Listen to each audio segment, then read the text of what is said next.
Current নাই শুনেন আমি এখন আপনারা কারেন্টের ব্যাপারে বই কালকে অলরেডি আমার কথা হয়েছে ইওনো মহোদয় আজকে এরারে ডাকছই কারেন্টের বিষয়ে আলাপ করবা। আমি গতকাল এর সাথে আলাপ করছি, গত মাসেও আলাপ করছি। এবার আপনারা বেটারে যখন জিগায় আপনারা একটা ঠান্ডা মাথায় নিয়ে তার লাইন নিছে কারেন্টের, কথাটা মনোযোগ দিয়ে শুনুন। কারেন্ট কি তার হইলে কারেন্ট হয় না, কোনো হাত থেকে কারেন্ট ফাটানি লাগে না, একটা তার লাইন হয় কারেন্ট কেউ দেওয়ান লাগে না। বরাদ্দ 17 মেগাওয়াট লাগে, আমরা আছে 7 মেগাওয়াট। উনকা কইতে পারে 17 মেগাওয়াট নাই খেরে কারণ হইল ওই যে ডলারের দাম বাড়ছে, শুনছেন দাম বাড়ার কারণে বিদেশ থেকে যে তেল বা গ্যাস আইনা ফুরাইলে পরে কারেন্ট উৎপন্ন হয়। আপনারা যখন আমার শ্বশুর মারা গেছেন পরশুদিন, তাই তো মরে গেছেন, তাই তো শেষ। আমরা তো জানাজা বুঝে আইছি, আমি তো আমার বাসাতে আইছি সোনারঘাট, তাইনের বাড়ি অভিগঞ্জ। কিন্তু আস্তে আস্তে 4 ভাই বোনে আমার ওই দেয়ার আমার শালা সম্বন্ধে 4 ভাই বোনা।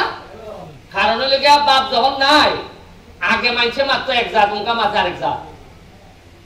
বাপ আছিল চেয়ারম্যান হিসাবে ফুলাইনে আদর করতে 1 জাত, খাল পাতি আমি তার বাইতেছি যে মাঝে আরেক জাত। এর মানে কিটা? মানে হইলে ঘটনা তো জানাজার সাথে তো কোনো সমস্যা নাই, জানাজা সুন্দর হইয়া হইছে, চাইলে খাওয়াইছই না।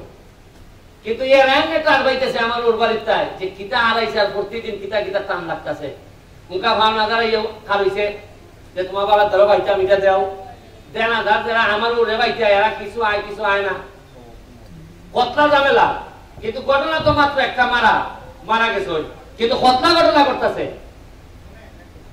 ওই যে ডলারের দাম বাড়ছে, আপনারা তো ভাবছেন যে ডলার কিতা রে, কলায় আর ডলার আনে, ডলার কিতা, আমরা কোন ডলার চিনিনি।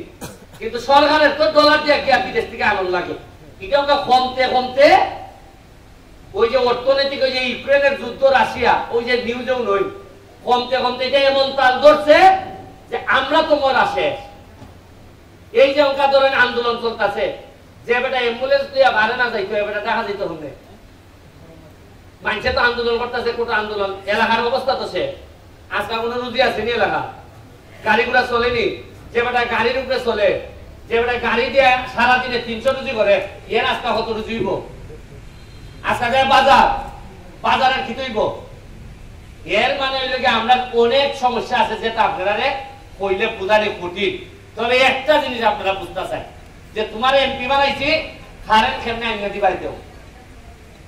এখন আমি ইটালিয়া কাজ করতেছি, আমি আবার আরো মরার গলার গা, আমরা যে বরাদ্দ আয় এর একটা বড় অংশ জায়গায় ইন্ডাস্ট্রি, উনানো জায়গায় ইন্ডাস্ট্রি কিতা আছে, মাধবপুর, প্রাণ, যমুনা। আপনারা কত লোক চাকরি করে জানেননি? লাখ কানেকের বেশি, 1 লাখের মতো মানুষের বেশি এরা এখানে কাজই করে। বড় অংশ এখানে না দিলে হাজার কোটি টাকা এরা রুজি করতেছে, সরকার দিতেছে। এরা দেওয়ান লাগে, এখন কারেন্ট এরা দেওয়ান লাগে। আর আমরা পাইতেছি কিতা তাকে টাক পয়সা মানুষ এখানে চাকরি করতেছে। যদি এরা না থাকতো চাকরি পাইলাম না, আমরা হাজার লোক গিয়া এখানে চাকরি করতেছে, সুবিধাও পাইতেছি। আবার এমনি কারেন্ট এরা বলতেছে ভাই আমার হাজার কোটি টাকার মাল বাঙালি লাগবে, কারেন্ট না থাকলে আমি ভাঙবো। ওই এরা কারেন্ট দেওয়ান লাগতেছে।